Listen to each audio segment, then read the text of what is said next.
Hi, everyone. This is JJ, the co-founder of Good Pods. If you haven't heard of it yet, Good Pods is like Goodreads or Instagram, but for podcasts. It's new, it's social, it's different, and it's growing really fast. There are more than 2 million podcasts, and we know that it is impossible to figure out what to listen to. On Good Pods, you follow your friends and podcasters to see what they like.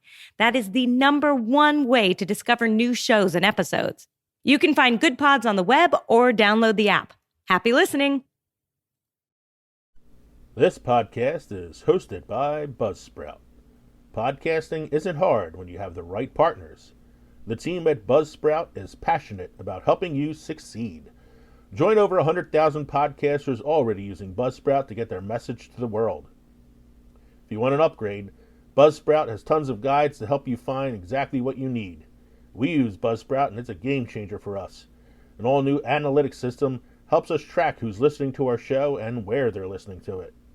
If you'd like to use Buzzsprout as well, follow the link in our show notes to buzzsprout.com. And while you're there, let them know that Films and Fermentation sent you.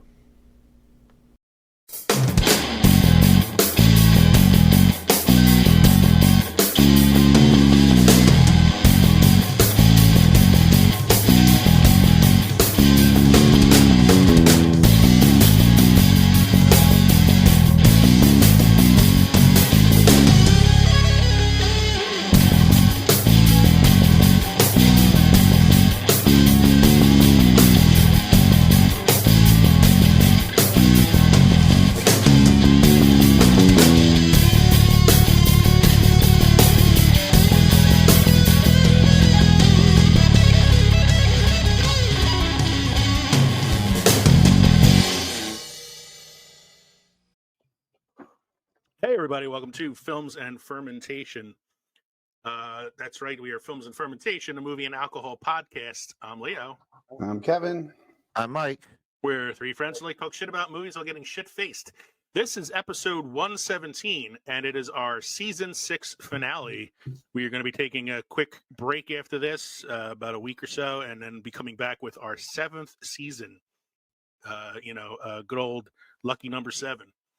For this episode, our season 6 finale, we are picking our favorite Pixar films and matching them up against the Rotten Tomatoes tomato meter, or tomato meter, depending on how you say it. Tomato. So in this episode, we're bringing the 6th season to a close, looking at our favorite Pixar films and comparing them to the list of the greatest Pixar films as ranked by the audience on Rotten Tomatoes. Don't forget to drop us an email at filmsandfermentation@gmail.com or visit linktree.com/filmsandfermentation to find all of our social media and podcast links. Become part of the Films and Fermentation family by supporting us on Patreon, buying our merch on teespring.com at the Films Fermented storefront. We're also now on Gematica.com. Mike, I wanted to point out something. We didn't get as many downloads this week on the last episode as we normally do. Okay. But we got way more views on YouTube than we normally do. It was very odd. So, like, the last few episodes, we got, 20 to 30 downloads on, Buzzsprout, and then, some downloads on Spotify and stuff, and then, YouTube was kind of, here and there. But the last episode that we had on YouTube, the, what did we do last week, was the bracket. The bracket episode, the Fourth Wall Breaks, had over 60 views on YouTube, which is the most we've had in a while. Hey. So I thought it was just kind of odd that, one thing didn't do as well, but the other one kind of made up for it. So let's get to our first segment here, which is, pretty important since we are a movie and alcohol podcast. What are we drinking tonight, gentlemen? Well, I'm nearly out of mine. I'll go first. I went back to basics. This was a Bacardi rum and Coke. Okay. Cuba Libre, I believe, is the fancy schmancy. But as you can see, it's running a little low, so I may need to beckon a new one. Michael, what do you got going on? Are you on call? No. I am drinking what is called an orange fashion. Mm-hmm. It is Old Smoky Orange Moonshine, and it says bourbon, so I used the small batch 4 Roses bourbon. Nice. So it's an old fashioned with orange. with the orange moonshine. Yeah. Orange moonshine. I found a site that had Pixar-related cocktails on it, and I picked the one that sounded the tastiest, but also was the easiest to make. And even though I'm not a big fan of this particular Pixar film, the drink is really, really good. It's called Luca's Italian Soda. It is equal parts blue curacao, orange juice, and Sprite. So it's just a very like citrusy sort of like fizzy drink here, but it's Your very, drinks very have good. been blue the last few weeks. This one looks more like this one looks blue on the camera. In person, it's a little more greenish because it's like the blue curacao mixed with the orange juice. Mm-hmm. It's a little bit of a green color. But I can see like on camera, it looks like a very cloudy blue. Mm-hmm. That's because like the last few like mixed drinks I've had have all had blue curacao in them. Looks like Shark Attack. You know those tropical drinks that you get. They usually put a splash of grenadine or something in there to look like bloody water. Mm-hmm. And in lieu of grenadine with this drink, it's orange juice, so it's a non-alcoholic alternative. Mm-hmm. But it's still a pretty good drink. I'm probably gonna have to make another one before we get to the main segment.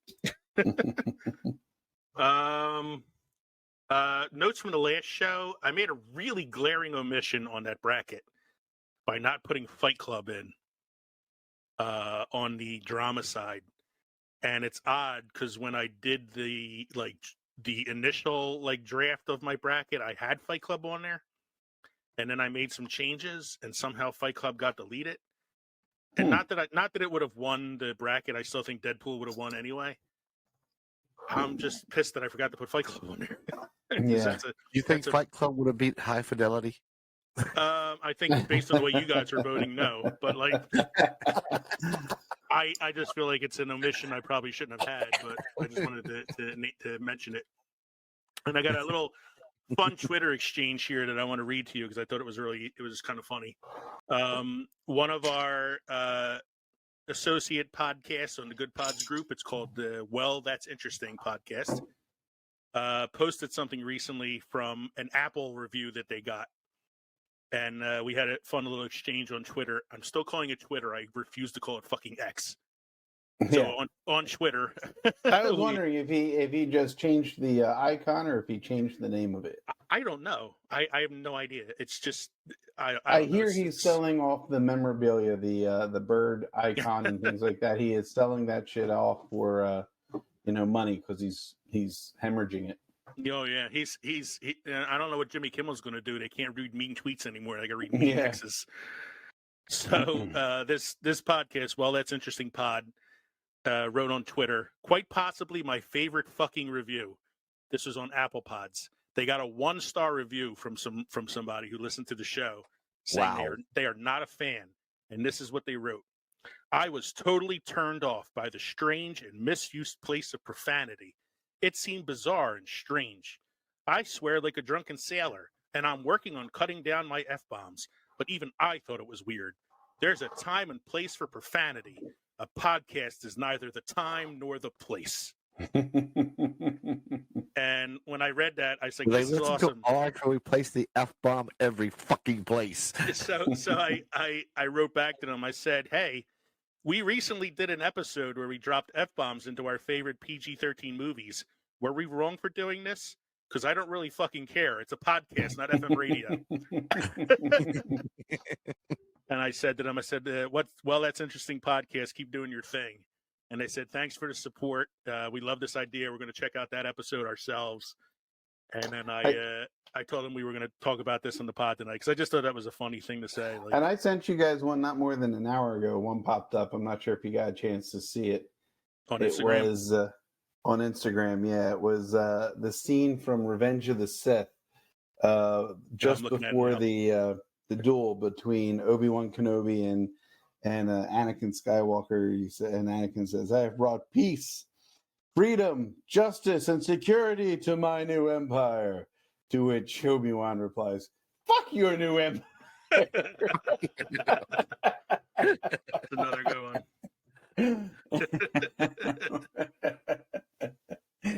I like the thing you sent me about Pulp Fiction the musical. Yeah. that includes a little subtle hint to the Whopper song. Mm-hmm. So yeah, I just thought that was a funny little Twitter shit. Like it's a great review to write. Like there's no cursing in podcasting. Yes, there is. That's why it's Yes, podcasting. there is all the time. It's Just because like they're not listening to the good ones doesn't mean that he has to chastise them. just because you don't agree with it, whatever, man. Then don't listen. Listen to another show. Listen to one of the holy podcasts. Yeah. One of the reasons I like podcasting is because I can kind of do what I want. I don't have the FCC up my ass. Right. We should recommend a certain George Carlin skit for him. Cocksucker motherfucker. Bitch. I don't remember all the words he said, but it's fuck shit, cocksucker, motherfucker, ass and tits, I think it was, or something like that. The 7 words you can't say on TV. Yeah. Mm-hmm. I'll have to look it up while Mike's doing this week in film history. I'll look up some. I'm gonna tell this this person that wrote that what Richard Pryor told. Yeah, right.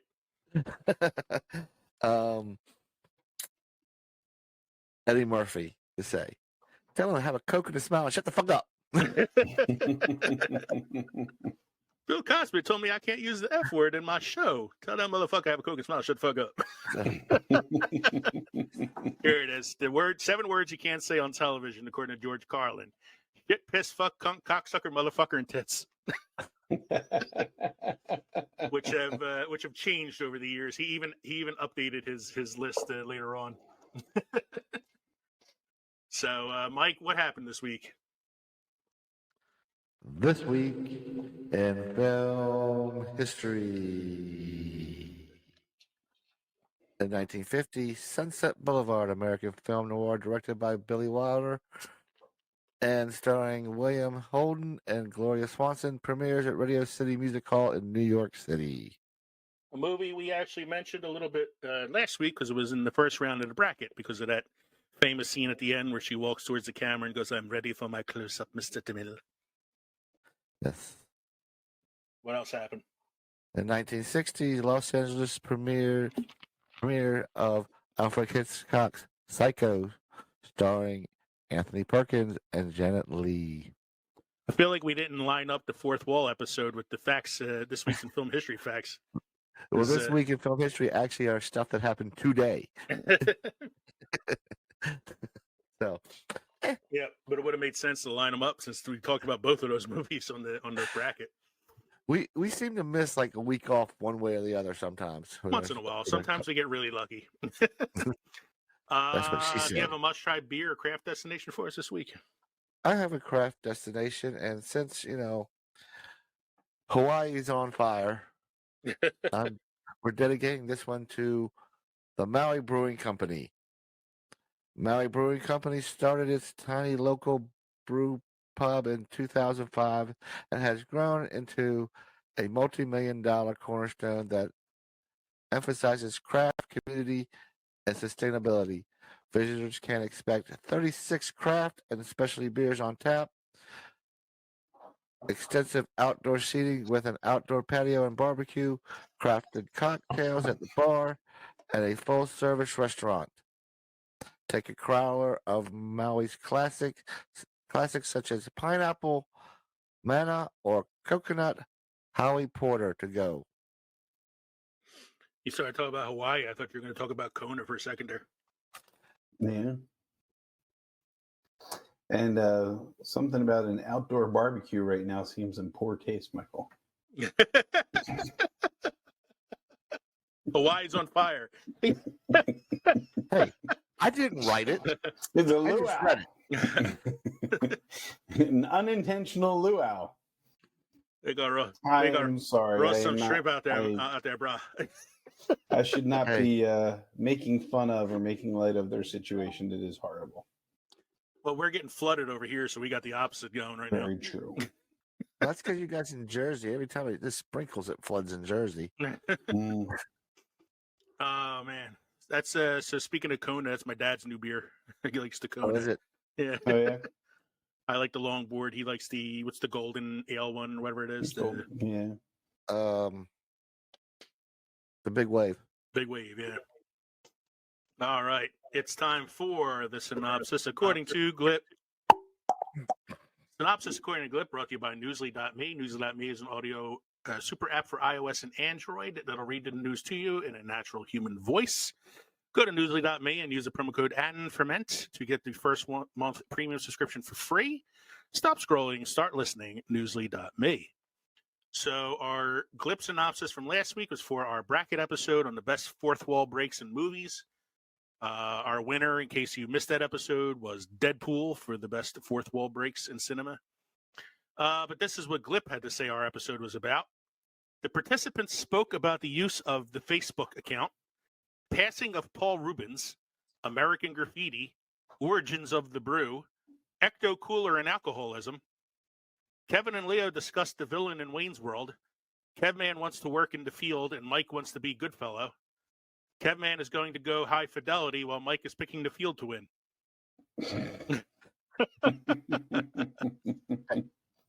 I'm a married man, so I know I'm a good fellow. It is bordering on accuracy.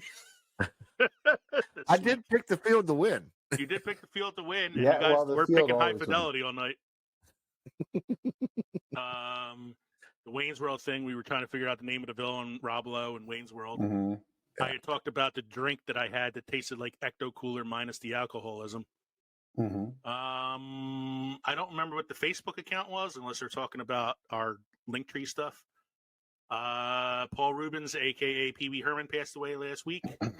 I don't know where American Graffiti came into that. I think it was the actress. Because of Paul Rubens. Yeah, right. there's an actress that from Pee Wee's Playhouse. Mm-hmm. And that's about it. I think everything else is pretty much. Wasn't American Graffiti on this week in film history too? Was it one of our film facts last week? I think it was. Yeah, that's where I think that's where Kevin ended up getting the connection that was from the it. connection, yeah. Yep. All right, that was our synopsis according to Glip. All right, we're gonna take a quick break, play some short messages, and then we will be back with our main segment where we talk our favorite Pixar films. After these messages, we'll be right back.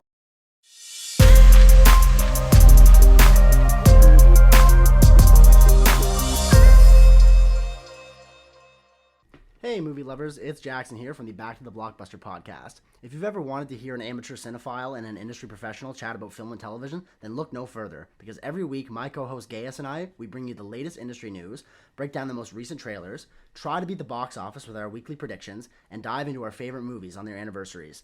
And every second Friday, you can look forward to the Back to the Blockbuster spin-off, Deep Dives with Owen and Gaius, where the duo dissects a movie of their own choice. All this and more wherever you get your podcasts. Hello, everybody. Let me ask you a question.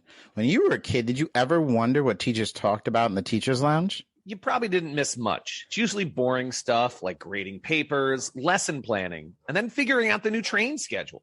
Train schedule? Well, I teach in the city. But sometimes, at one of the not-so-cool tables in the back of the teacher's lounge, you might find us, the Fandalorians, teachers by day, nerds by night. My name is Mr. Richardson, and by day, Mr. McDonald, Mr. G, and I teach and inspire America's youth. But by night, we debate, discuss, and argue about all things in the pop culture universe on our podcast. We discuss all the biggest pop culture topics in the world, like Ozark, Stranger Things, The Marvelous Miss Maisel, Marvel, Star Wars, Top Gun Maverick, The Old Man, Bridgerton, you name it, we'll probably discuss it. You guys watch Bridgerton? Yo, season 1 of Bridgerton was awesome. You don't know what you're missing. Since we are teachers, you will always get a ton of background information about our topics and original teacher-themed segments, like our pop culture morning announcements, building meetings, and post-observation reviews of shows and movies. Oh, and arguing. You'll get lots of disagreements and arguing, like way more than I'm comfortable with. You can find us wherever you listen to your podcasts. Just search for The Fandalorians, Teachers by Day, Nerds by Night. Then join us every Monday as we look into the current state of fandom and pop culture. Hey, look, the bell's about to ring. We need to head to the buses. Hopefully we'll see you guys soon. Well, I mean, they're not going to see us because this is a podcast. I know. But they can't even see us when you think about it, so they won't see us either. Oh my God, you know what I meant. It wasn't literal. Just ring the bell. Ring the bell. The Fandalorians, Teachers by Day, Nerds by Night. I hope you listen and subscribe to us soon. I hate you guys.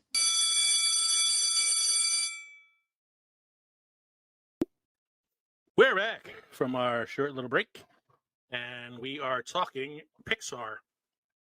So what we're deciding to do with this is we all picked our own list of Pixar films that we enjoyed or that we really liked, and we're comparing them against the Rotten Tomatoes list. Now, just to be clear, because I don't want Mike's wife to get angry at me, we are talking only Pixar films and not Disney Animated Studios. Even though Pixar is a part of Disney, Disney has two areas that they do their animated films, the Pixar films and the Disney Animated Studio films.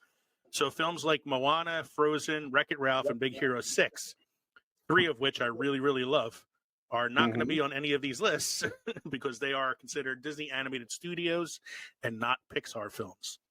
Mike, did you want to go through the 5 differences between Pixar and Disney animated films for our listeners? I will. This is from the Mojo website.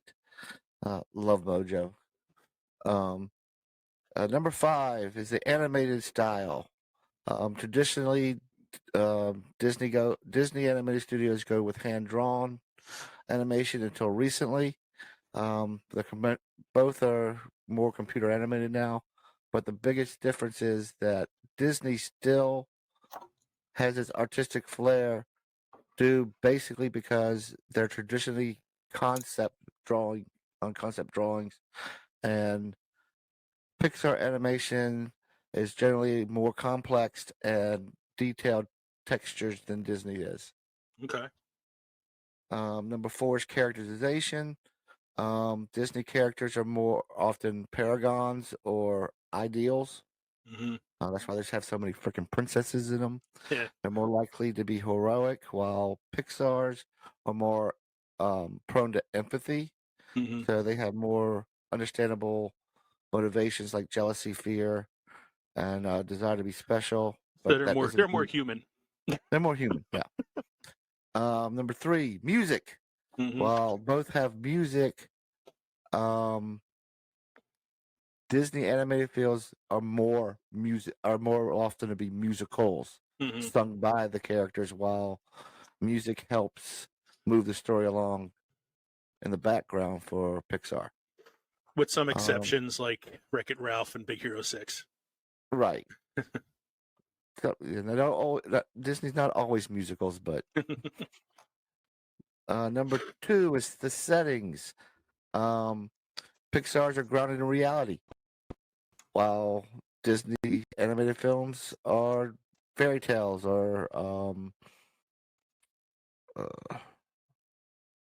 what would I say? Fairy tales or books or stuff like that.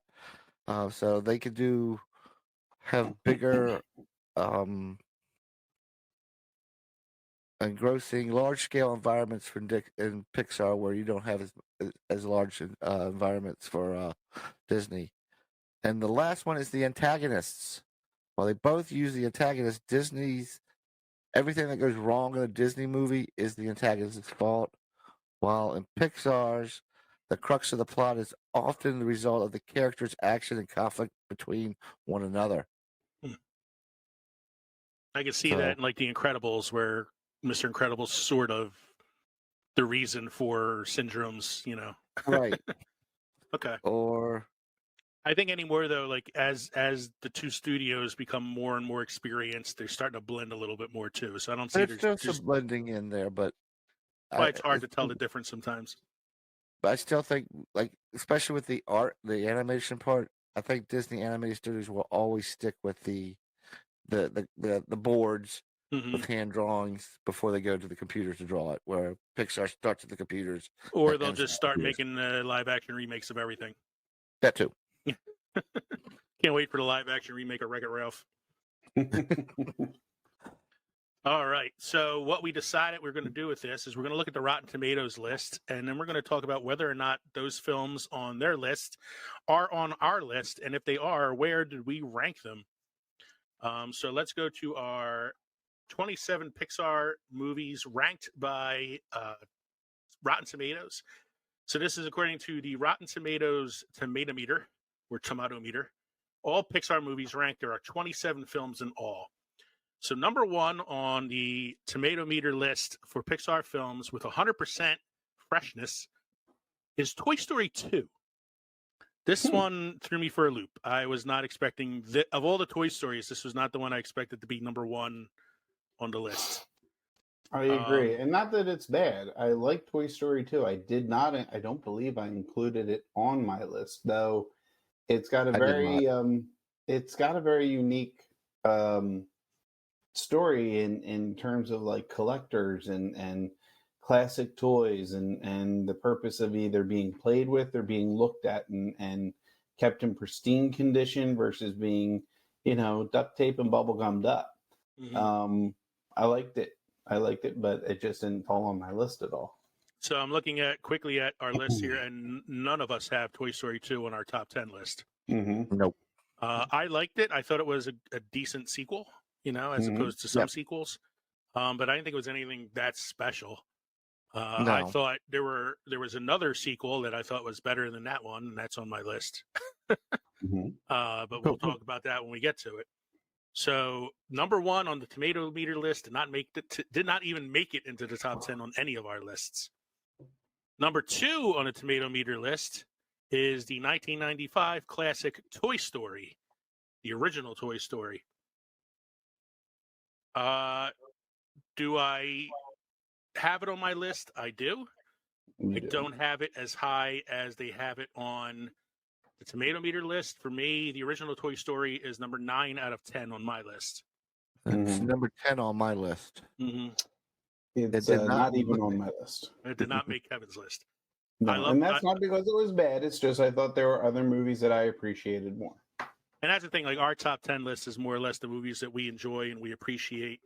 Hold on one sec. So we were talking about number 2 on the list, which was Toy Story, which I have number 9. Mike has number 10, and Kevin does not have on his list. That's not to say that we don't like this movie. I like Toy Story. It's on my list for what it is, which is the movie that started it all for Pixar. Exactly. Like, had it not been for the success of Toy Story, we wouldn't have some of the movies that are on our list. Right.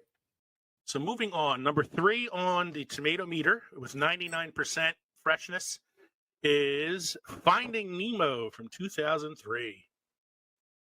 It is also number 3 on my list. I think it's one of the few movies that match up with my list from the tomato meter. It is actually number 2 on my list. And I had it as number 5. Number 5 on Kevin. So we're the first of all the Pixar films to make all 3 of our lists. Correct. And be in pretty high ranking position because it's the top 5 for all of us. I think Finding Nemo is almost a perfect film. You got a great cast doing the voices, You have,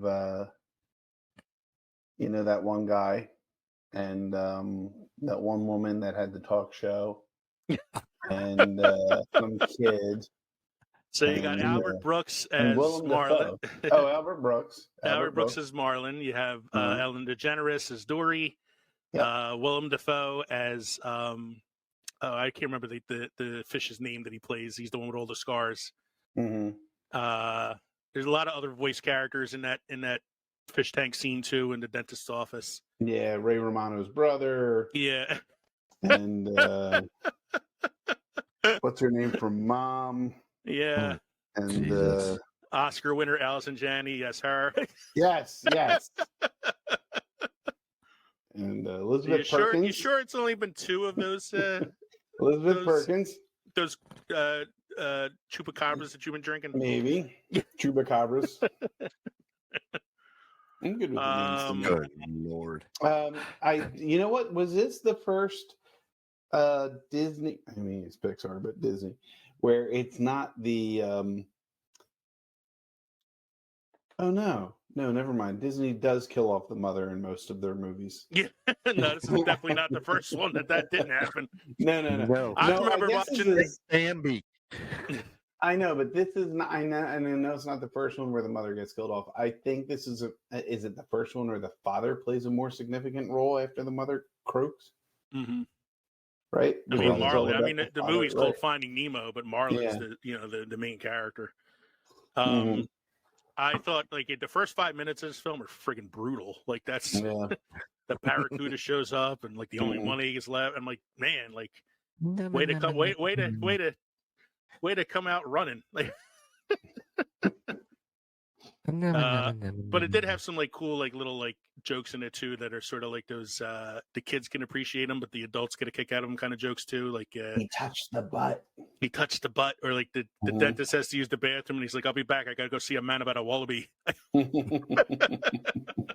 Another thing about this movie is if you go to an aquarium nowadays, all you hear is kids going, "It's a dory fish." Yeah, well, that's actually the name of the fish. Is a dory fish. It's the dory fish. No, it's not. It's not. Yes, it is. It's not. It's called. I thought the fish was actually called the dory fish. No. It's a dory fish. No, that's everybody calls it now because of Dory. No, it's called like a blue something or another. Blue tang. I'm looking it up now. Dory. We can all look this up. Is what kind of fish? Let's see. She is a blue tang. Yeah. Pacific blue tang. You're right. Pacific blue tang, also known as the Paracantherus hepatus. The dory fish is what most people call it now. Just like the other fish is a clownfish, but you'll hear people go, "Oh, look, Nemo." Okay. Yep. They never say, "Look, Marlin," though. I feel bad. It's never Marlin. And anytime anybody sees it, anyone sees a marlin, they're not going to say Marlin, you know. And anytime anybody sees a tortoise or a turtle in the aquarium too, now it's like, whoa, crush, dude. It's if Mr. Turtle is my father. Little dude. I think one of my favorite jokes in the film, it's very subtle, is Dory is asleep and she's talking in her sleep, and Marlin's trying to wake her up, and she's like, "What? No, I am a natural blue. What? Sea monkey's got my money. Sea monkey has my money." So yes, that's I like the score too. I think that was Thomas Newman who did the score for that. He also did the score for another one, which is on our list down the way, and I'll talk about that when we come across it. But yeah, I like his stuff. Finding Nemo, I think, is a damn near perfect film, and that's why it's pretty high on my list and in the top 5 for all three of us. Number 4 on the Pixar list with 98% on Rotten Tomatoes is one of the newer films on the list. It's Inside Out, which came out in 2015. I have movie. Inside Out number 8 on my list. I had it as number 1. Kevin has it as number 1 on his. Man, it hit me in the feels, yeah. Mike does not have it on his list. Just to make a correction for you, it's probably Randy Newman that did the music for... No, it was Thomas Newman. Thank you, Michael. Yeah. Feel free to check that one out. For Finding Nemo? Blame it on the Chupacabra. For Finding Nemo, Michael? For Finding Nemo. Thomas Newman, sir. Guaranteed. I'm going to say... Now, Randy Newman, of course, did Toy Story. He's done many, yes. He's done Toy Story. He's done quite a bit. But Thomas Newman did Finding Nemo. He did WALL-E. He did Road to Perdition. I know my composers, sir. Okay. Good day, sir. I said good day. Let's see here. I'm on IMDb. I'm looking for it now. See who wins this battle. If I could fucking find the credits thing here. All cast and crew. Here we go. Music by Thomas Newman. Right. And it's a fucking dory fish. It's not a dory fish. I'm not going to give you that one. I'll give you Thomas Newman. Oh, that's fine. Now, Randy Newman typically does lyrics with his songs too. Yeah. You'll hear him singing, and then Thomas Newman is more of a composer. So back to Inside Out. I have number 4, or it's number 4 on the tomato meter. I have it number 8. Kevin has it number 1, and Mike does not have it on his list. Now I have Mike is cold and heartless. You're damn right. I have it number 8 on my list because I don't think it's the best of the Pixar films I've seen, but like you said, it hits you in the feels, Kev. Mm-hmm. So I have it 8 on my list for 2 reasons. One, the disappearance of Bing Bong at the end, Mm-hmm. which is so totally crushing. Mm-hmm. And I think it's like one of the things I think about the Pixar films, like you said, Mike, earlier, is they're grounded kind of in reality in some way. Mhm. This film is one of the best, most accurate depictions of childhood depression I've ever seen. Childhood Yes. depression and childhood evolving their emotions, Mm-hmm.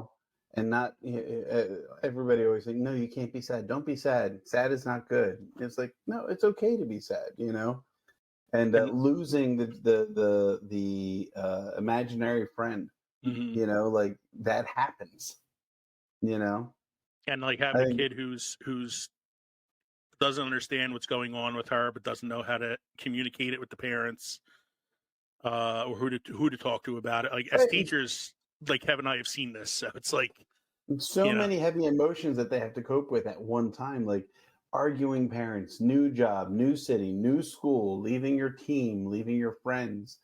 It's disgusting such pizza. a unique story. Yeah.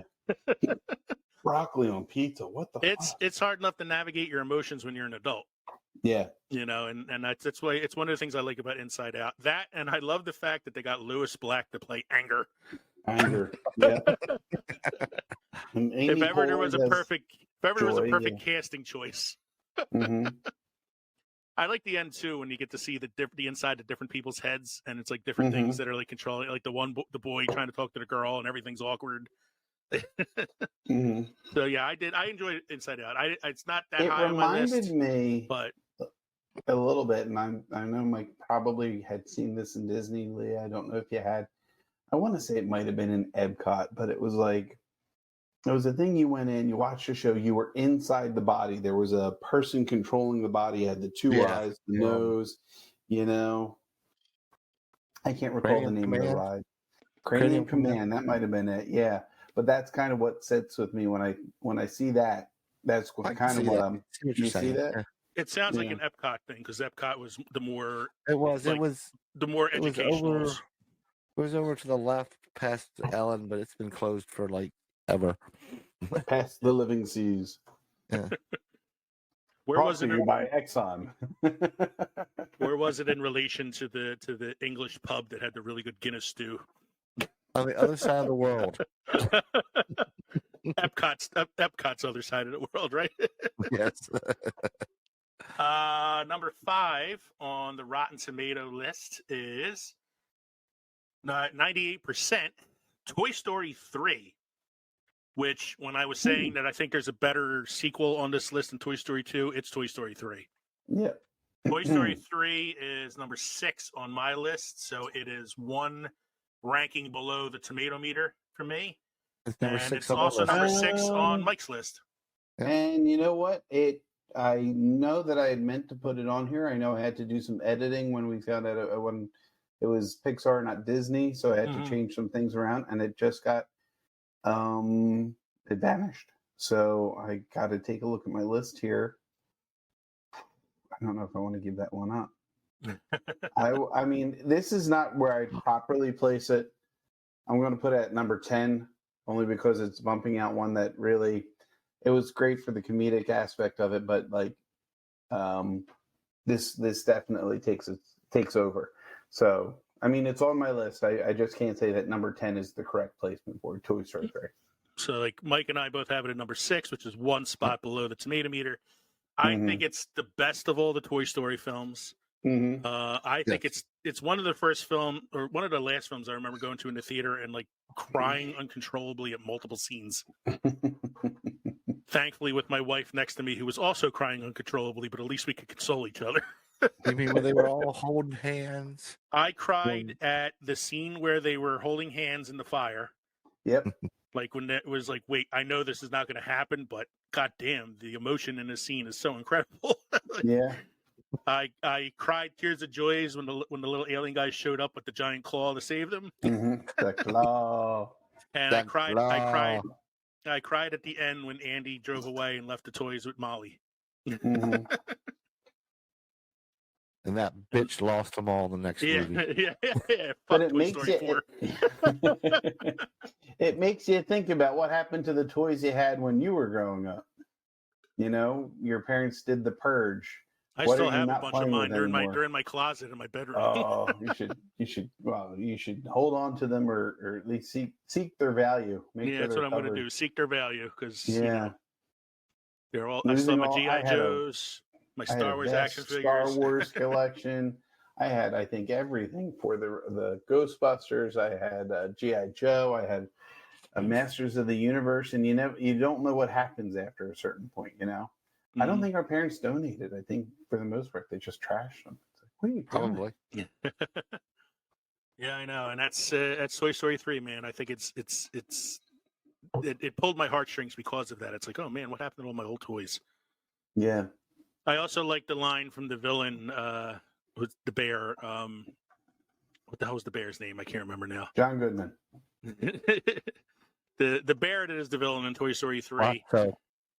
And he lots of hugs, and he's they're on the conveyor belt heading to the flames, and he like gets out somehow and doesn't turn the machine off, and he's like, "Where's your kid now?" And I'm like, "Damn, it's fucking cold, dude." So yeah, I have Toy Story 3 pretty high on my list. Yeah. Number 6 rather on the tomato meter list is Up at 98%. I liked Up. I like Up, but it's not on my list. It's not on Mike's top 10. It's third on Kevin's list, and that's just because the bird's named Kevin. Yeah, that's the only reason. It's on my list, but I have an addendum. It's number 10 on my list, and I don't have the movie Up on there. I just have the first 15 minutes of Up on my list.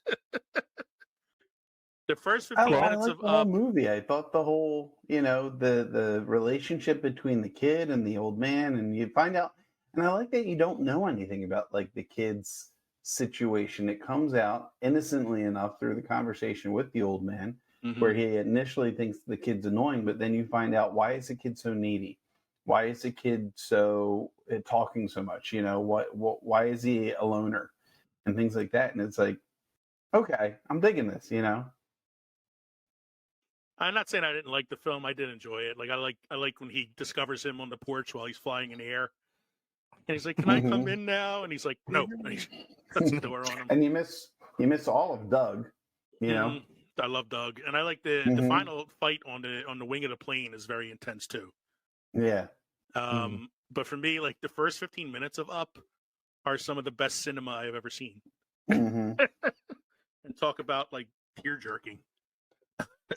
Yeah. First time I remember in animated movie history, they spoke about a person's miscarriage.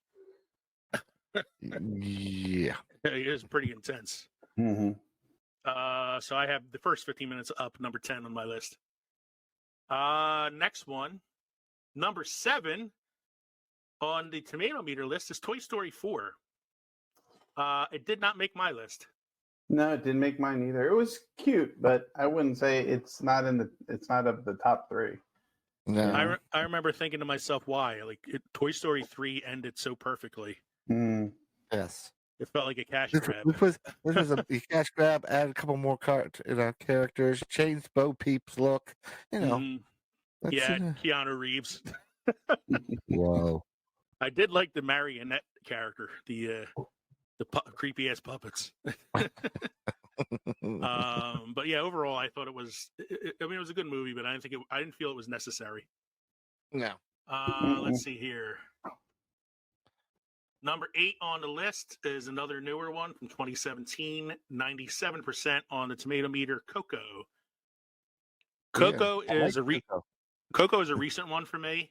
And I remember watching it thinking I wasn't going to like it. And then when it was over, I was like, God damn, that was a good movie. That was so entertaining, and heartfelt and heartwarming, and it pulled the strings in the right way. And seeing that first with my students, and that's, it was intriguing, especially the different cultural aspect of it, I remember it was we were down the shore for the week with my wife's family. This was the last time the whole family went down the shore together, and the kids were fighting all week, and it was just it was like, I don't want to do it again. And then one night we were just sitting around, we're like, let's put a movie on to get the kids quiet, and they put on Coco, and I think I watched it in like complete silence the entire movie more than anybody else did. Like I was fascinated by it. Mm-hmm. And I remember thinking, man, it's a really, really good movie. And so I put it number 4 on my list. It's probably the highest ranking newer film for me on my list, Coco. I have it as number 7. And I do not rank it. I do not rank it. Okay. I mean, I enjoyed it. You did enjoy it though, right? I did enjoy it. I thought there's other ones that I enjoy more. That's on my list. Okay. Number 9 on the Rotten Tomatoes list at 97% is The Incredibles, the original Incredibles, which is my number 1. Okay, it's my number 6. And Mike has it at number 7. I'll tell you why it's my number 1. A, I love superhero movies. B, it's the best version of the Fantastic Four I've ever seen. Oh. Ooh, Mike there. Mike's there. Here he is. Mike got blinked. Mike Thanos snapped on Mike for a second there. Yeah, well, it looked like my computer says I have plenty of signal, but the little signal bar on you guys was like X. You're all good. I was saying The Incredibles is number 1 on my list because A, I like superhero films. B, it's the best version of the Fantastic Four I've ever seen. And C, some of the best voice work in a film, I think, as well, because especially the scene where Mr. Incredible thinks that his family has been killed. Oh God! You know, he threatens to crush the female villain, and then can't even with nothing. You know, what's he say to him? Even with nothing to lose, you still can't do it, or something like that. And it's such a great performance. And like we were saying earlier, you can kind of blame Mr. Incredible for the invention of Syndrome anyway, and. Right. Plus, you get the where's my super suit? You get the iconic line, "Where's my super suit?" But I also like the dynamic of this is a superhero that's the superhero family that is living a normal life, and what happens, you know. I don't care what you guys say. Mrs. Incredible's fucking hot. I didn't say nothing about that. She knows how to wear them leotards. Yeah. That's right. I have it as 7 on my list. And Kevin has it as 6. So another movie that we all rank somewhere on our list. It's actually my highest ranking film. I said I ranked it number 1. It's definitely my favorite. The next one on the Rotten Tomatoes list at number 10 is Ratatouille at 96%. Ratatouille is number 2 for me on my list. I love Ratatouille. Something about those rats cooking. It's not on my list. Fourth wall breaking movie too. Because he's talking to the audience, isn't he? Yeah, he's narrating. Yeah. I've seen it. It's cute. I think that's just, It's not on my list.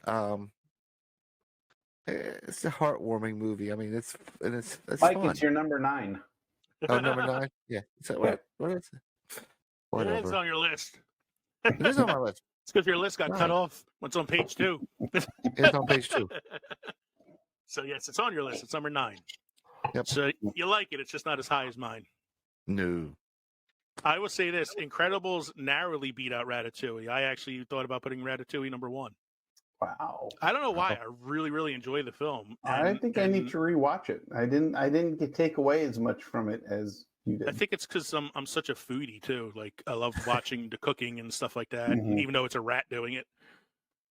I also like they do a spoof of it and Everything Everywhere All at Once as well, where she goes to a universe where there is a guy actually being controlled by a rodent under his hat. So it's a little place in my heart for that reason too. So that was the top 10 on the tomato meter list. Should we round out the rest of our top 10 and then talk about the bottom 10 on tomato we meter? just want to go through their list and keep compared to ours. Whatever you want to do. If you want to do that, let's do that. So number 11 on their list is Monsters, Inc. I have Monsters, Inc. number 5. Okay. Number 3. Number 3 on Mike's list, and Kevin. I had to bump it. It's number 11 if I have to, I guess, because, I had it there at number 10, but I omitted Toy Story 3, which was a faux pas on myself. But, it's lemon. Yeah. I was snow cone. It's lemon, yeah. I like it. That's John Ratzenberger coming back. I think it's high on my list. It's one of the first movies that Katie and I saw together when we were dating, because this came out in 2001, and we used to go to movies a lot back then, so it's one of the things I saw with her. I love the character of Boo; she's so cute. Yep. I love the inclusion of Steve Buscemi as the voice of the villain character, Randall. It's a classic Billy Crystal performance. Yeah. Essentially watching one of his stand-ups in animated form. It's not as like heart pulling as some of the other films we've talked about. It has a few moments. No. It's more straight comedy, and I think it's it's just the uniqueness of the story that I like too. Mm-hmm. And John Goodman coming around for another pass. Yes, because he did Emperor's New Groove, and then he did this. And, he did Emperor's New Groove. He did this. He did. And then he did the other monster films. He did the other monster films. He was also in Toy Story 3, wasn't he? The voice of Lotso? No, that was I want to say Ned Beatty. It definitely wasn't John Goodman. I can't remember who it was. I think it was. I have to look it up now. It's gonna bother me if I don't. Let me see here. Toy Story. Ned Beatty. Ned Beatty. I was right. Okay. Yeah, it was Ned Beatty. Yeah, I think it was one of his last roles because he passed away not too long ago. Yeah, it was Ned Beatty. Close though. A similar sounding voice in a way. But John Goodman always does a pretty good job in his voiceover roles anyway. Okay. Number 12. I liked how they had the little twist where the guy that owns the company was also part of the villains. That was Jason Robarbs, another old school actor doing a voice work. That was a creepy character too. The big spider guy. Yeah. Mm-hmm. Number 12 on the list is one of the newer ones as well from 2020, the movie Soul with 95%. I saw Soul. I liked it. It was a good movie. It didn't crack my top 10. No, it was fun, but that's about it. It was a fun movie. It was an interesting premise. It was good music in it. Because he's a jazz singer. Right. But it wasn't one that cracked my top 10. Again, I might have to watch it again, see if it changed my mind a little bit about it, but that's where it is. Number 13 on the tomato meter. I was really surprised when I first looked at this list that this movie was so low because I thought this was one of the more popular ones. Number 13 from 2008, WALL-E. My number 4. It's Mike's number 2. Number 2 for Kevin and number 7 for me. So it's in the top 10 for all three of us. Yep. I love it because I relate to the fat people at the end who don't want to get out of their chairs. It was such an Al Gore, an Inconvenient Truth, version, an animated version. Here's what's happening to our world. Do you want to save it or do you want to fly off on a big and large or by and large? By and large, B&L, by and large. Yeah. I'm going to fly off and become fat. Yeah. I'll have computers take care of me. That's what I'm doing. I love the robots in it. They were all cute and had their own personalities, even though they didn't speak a lot. Like WALL-E, Eva, Mo. Mo. The little cleaning one, Mo. Mo. Yeah. I love WALL-E. I think it's a great allegory for like where the world could go if we don't take care of it better. I thought it did a lot with very little, communication. There's hardly any dialogue in like the first hour, I think, of the film. Yeah. It's not until he gets to the ship with the humans that you actually start hearing some talking. Right. I like did you notice the little subtle joke where like they showed the portraits of the captains Yes. And it's like each And captain gets fatter and fatter. Bigger and bigger and bigger and bigger. I also thought it was odd to include a live action actor in the film. Oh yeah, the president of The By and Large president of By and Large, yeah, comes on at the was end, and it's what's his name? comedic actor who's been in a million friggin' things. Yeah. But it was I just thought it was like kind of odd to have this like live action performance in the middle of this animated film. Yeah. But it was funny anyway. So Wally, that was, I gotta figure out his name. Is it Fred Willard? Fred Willard. And Jeff Garlin as the voice of the captain. John Ratzenberger was the other was the human who gets out of the chair and walks. That's the voice of that guy. Kathy Najimy is the woman that he helps at the end, and Sigourney Weaver is the ship's computer. So that was funny. Yeah, I love Wally. So that made all of our lists. Let's see. Number 14, I think it's in the right place on the tomato meter list because it's not on my list. And that's Not on mine either. Yeah, Finding Dory. Not on mine at all. No, I was excited about it when I heard about it coming out. I looked forward to seeing it and then was disappointed after I watched it. I didn't think it was as good as Finding Nemo. No. Number 15 on the list at 95% is not the most recent film, probably the second to the most recent film, 2022, Turning Red. I like this movie. I thought it was very good. I'm glad you did, because neither Mike or I have watched it yet. So. Okay. This was something I put on as a teacher. We sometimes lose time. Teach. Yeah, as well. Sometimes we lose our prep period. And, it is what it is. You have to occupy them sometime. So I watched Turning Red. It was a good story, an allegory about girls dealing with their changes and their emotions and, things that are important to them and how things change, I thought it was cute. It was well done. Really well done. It's one that I want to watch at some point. I just haven't gotten around to it yet. I had that as number 9. I think you had on yours. 9, yeah. Number 16 on the tomato meter, Incredibles 2 at 93%. I don't have it on my list. Not on mine either. I liked Incredibles 2. Nowhere near as good as the original one. I probably would rank it higher than Finding Dory as far as like the Pixar sequels go. I like the Jack Attack one better than the 2. Yeah, the Jack Attack short film was better. Yeah. Well, this was one where Elastigirl was given the attention, whereas the first one was, Mr. Incredible getting the attention. When they're trying to make heroes popular again, and they want to make her the face of the revolution, right? And not him. So you get to see more him in a domestic role, trying to take care of the kids and all that stuff.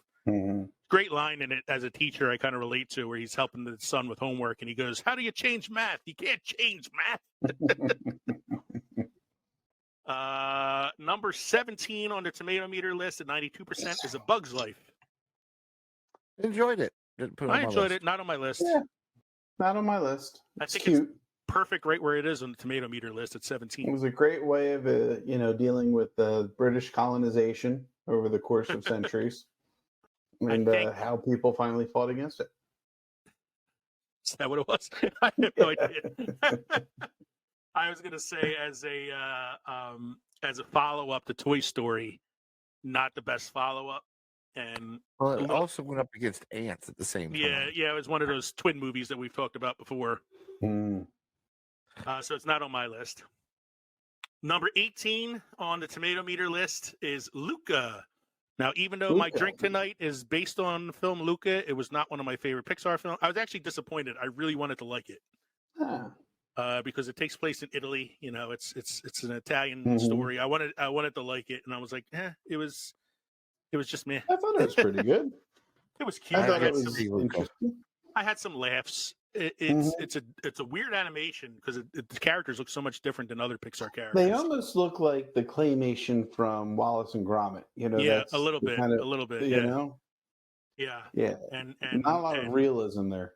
No, and yeah, it just was meh to me. Number 19 on the tomato meter list is Onward. My number one. It's number one for Mike because he's a D&D guy. Yeah. Love this movie. I love the Pixies, the biker Pixies. Come on. I like the movie too. It didn't make my top 10 though. And it's not on Kevin's either. No, I thought it was cute, but I don't know. I wasn't invested in it. We have a suggestion, Mike, for the next time the three of us get together and play D&D. This is Kevin's idea. We incorporate Cards Against Humanity. Oh, Jesus. So, like, when we have to speak to people in the towns, we pull a card to see what we say to them. That may not be a good thing. Oh, maybe. What Awesome too. What are you going to defeat them with? And you pull out a card, and It's like German dungeon porn. Like...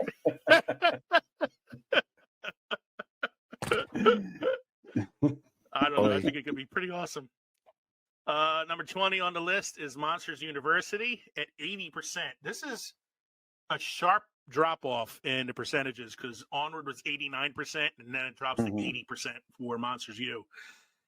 Again, another movie I think it's kind of perfectly placed on the list. I didn't like it. I think it got, people got monstered out by by the time Monster U came out. Yeah. I mean, I like Monsters, Inc. I don't think I needed a prequel. Yeah. I didn't need the backstory. Number 21 is really low. I thought this one should have been a lot higher on the list, and that's Much Brave. higher. Because it's on my list at it's on number my 8. list as well. So my list is at number 4. It's number because 4 I got for to think Kev. the redheads. Yeah, it's 4 for Kev, 8 for Mike. It's not on my top 10, but I would say if I had to do like a top, it might be 11 or 12. Like just narrowly missed my list. So I definitely think it should be higher than where it is on the tomato meter list. Mm-hmm. I love the character Merida. It's played by Kelly McDonald. Kelly McDonald, who I've loved ever since Trainspotting. Was it Emma Thompson plays the mother? Emma Thompson plays the Queen, and Billy Connolly plays Billy Connolly's Fergus. Yeah, I mean, it's got some great voice acting in it, and I thought it was a fun story. I really think it should be higher on the list. Yeah, much higher. Number 22 on the list at 75% is The Good Dinosaur, which I'll be honest, I didn't even realize this was a Pixar film. No, neither did I. I thought it was something. I thought it was like DreamWorks, like Shrek. So I have not seen this one. Number 23 on the list at 75% is Cars, which I thought was really low because I have a number 5 on mine. I know it's 5 on yours. It didn't make my list. No, it didn't make mine either. I'm a little Carsed out because my nephews were like, Cars junkies. Yeah, so but with all the sequels and all the shorts, you would think the first Cars would be much more popular than 75%. No, I can see where you're going with that. Yeah. Number 24 on the list of 73% is Elemental. That's the one that just released. No. Go back to Cars. I just made a realization. Cars is the basis of Doc Hollywood. Okay. It is. Cars is the basis of Doc Hollywood. Lightning McQueen, right? A real hot rod, or he's Steve McQueen, so to speak. And he gets in trouble, and he has to serve time in a small town. I forget what the thing was for, but just like Michael J. Fox ended up, speeding and breaking somebody's fence, and had to do community service in a small town as the doctor, and getting affiliated and close with the people of the town, and Cars is. So are the female Cars headlights the equivalent of Julie Warner's boobs? It could be. It could be. So I don't remember the nude scene in Cars. Her high beams are on. Her high beams are on. All right, before we get canceled, number 24 on the list is the most recent film. I have not seen it. It just came out recently. It was Elemental. Right. Although the fact that it's already this low on the Rotten Tomatoes list doesn't give me a lot of hope. Yeah. Not the greatest of Pixar films, but it remains a solid story told with dazzling visual flair, according to Rotten Tomatoes. Number 25 is Lightyear. I have not seen it. I honestly don't have an ambition to see this one. It was interesting. It was Because okay. it's I actually watched it. the real story of Buzz Lightyear, not the toy. Yeah. Right. This is I guess this is what comes out, and then the toy is produced because this is either the show or the movie or whatever, and they make the toy off of this, and it's an interesting I guess it's an origin story. It's an origin story. It's got But Taika it's Waititi. it does. It's Got got Chris Evans is Lightyear. Mm-hmm. James Brolin. Used to being in origin story movies. Yeah. Number 26 is Cars 3, and 27 is Cars 2. These are the only two films on the tomato meter list that are under 70%. Yes. Cars 3 at 68%, and Cars 2 at 39% on the tomato meter. Yeah. Well, that's because it had. Oh no, never mind. I was going to say it had Army Hammer, but that was in Cars 3. They changed the thing so we get 50 minutes and then it stops and we have to start over. No, we only got like 10 minutes left. Well, So yeah, we're going to wrap this up. Yeah, we're going to wrap this up soon because we only got 9 minutes left now. Adventures in technology. Yeah, Pod technology. so that was the 27 films on the tomato meter list. To recount our own top 10 lists, my top 10 was The Incredibles, Ratatouille, Finding Nemo, Coco, Monsters, Inc., Toy Story 3, WALL-E, Inside Out, Toy Story, the original, and number 10, the first 15 minutes of Up. And my top 10 list was number 1 is Inside Out, number 2, WALL-E, number 3, Up, 4 was Brave, 5 was Finding Nemo, 6 was The Incredibles, 7 was Coco, 8 was Luca, 9 Turning Red, and 10 was Toy Story 3. my top 10 was number 1, Onward, 2, Finding Nemo, 3, Monsters, Inc., 4, WALL-E, 5, Cars, 6, Toy Story 3, 7, The Incredibles, 8, Brave, 9, Ratatouille, and 10, Toy Story. All right. So, Mike, do you have any beer trivia or beer history for us this evening? I do. I got beer around the world. According to the historian Dr. H.H. Mann, indigenous people of South Africa have made a type of beer from millet for ages. A similar beer called Bawasa has been produced from other cereal grains by indigenous peoples of other parts of Africa. Millet beer remains popular in many of the African countries. All right.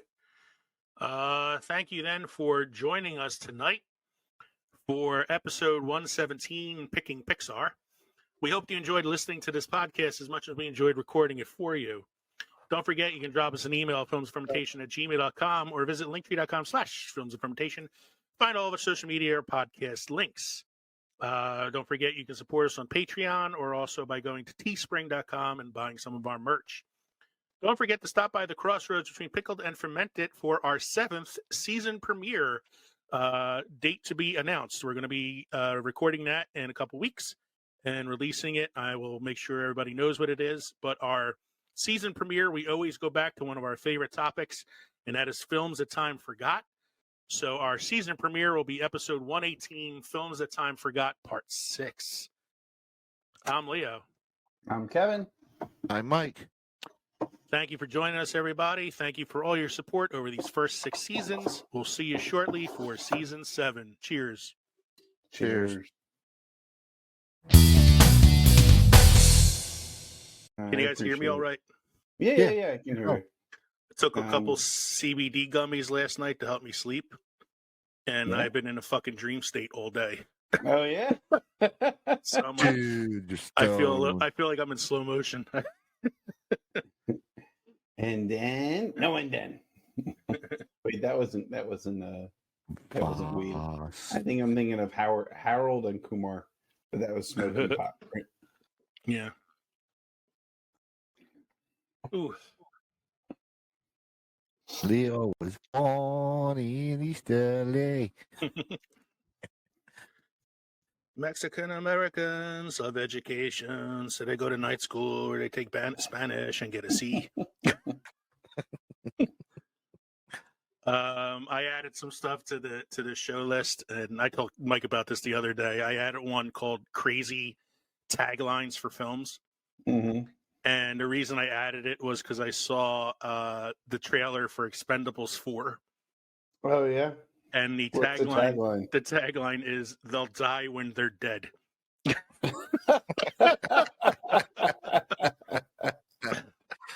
I'm going to kill them till they're dead. I saw Oppenheimer yesterday. What'd you think? It was really good. Mm-hmm. It's amazing. Like it's definitely like Nolan has this like talent to take a movie that's like 85% dialogue, that's 3 hours long, and make it feel exciting. Yeah. Like I didn't feel like it was dragging at any moment. No, and I think the whole thing between the Senate committee hearing and the history of Oppenheimer, like going through his life chronologically, helped because it's telling you two stories separately. It wasn't like those movies where they introduce people and then have to go through all the exposition as to who they are. It's more like they introduce people and then you kind of learn who they are through the things that they do with Oppenheimer. Yeah. Like I didn't know I know a lot of these scientists' names, but I didn't know how they were involved, you know. Right. I also liked it. It reminded me of Oliver Stone's JFK a little bit. I can see that because the flashback scenes were all in color, so like the story of his life was all in color, and then all the Senate committee hearing scenes were in black and white, as if you were watching a documentary. Yeah. And that helped make it a little easier to distinguish about when you what timeline you were on when you were watching it. So I almost made it through the whole film without having to take a piss. I had the last half hour. I had to bolt. I couldn't do it anymore. Especially after the successful testing of the bomb, where there's 30 seconds of flash, and then all of a sudden the loudest fucking audio jump scare I've ever had in my life. He waits till 30 seconds into the drop of the bomb for the sound to hit, which is pretty much how it is in real life.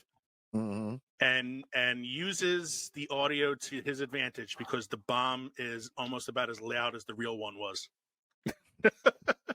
That's so crazy. when that sound hits, it was like, fuck, all right, I gotta pee. Jump scared the pee right out of you. Yeah, man. That was really, really good though. And you